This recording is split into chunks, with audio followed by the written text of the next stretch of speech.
Another thing that stood out was just about Reggie Jackson's personality. We always knew he had a kind of an adversarial relationship with the press. He was prickly. Some would call him cocky. Others would call him arrogant, almost in that Muhammad Ali type of mode. He made comments like, "I'm the straw that stirs the drink" in New York, and that blew up in the newspapers. No, really, you stick around the game, you listen to an old veteran like me, I'll show you how to talk on the air, boy. Yeah, talk, to TV. No, really, TV, cameras and going on and shit like that. Huh? I'm telling you, man, I'll show you how to make a living with this stuff. I'll show you how to have the people eating right out of here. He makes a comment at the beginning of the documentary where he says,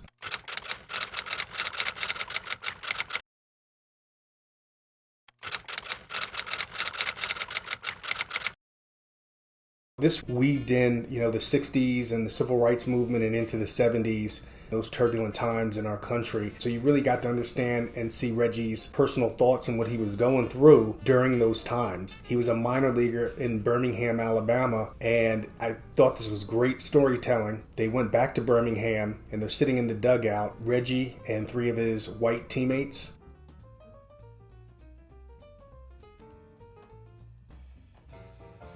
Just having a conversation. The teammates begin to tell a story about how where they stayed at, the landlady came to them and said Reggie cannot stay there. Even though the four of them had room together, they were going to get evicted if Reggie did not leave because he was black. They also told the story about how on bus rides they would have to go into restaurants and get Reggie's food and some of the other black players and bring it out to them. And Reggie really goes into the emotions of the humiliation that came with that. So again, that's where this documentary really touches the emotional part, touches the historical part. And that was just a great bit of storytelling, because instead of Reggie telling those stories, they had his white teammates tell those stories. And then you even got to see how it pained them to have to live through that time as well. Another painful moment is that he goes to Atlanta to meet with Hank Aaron.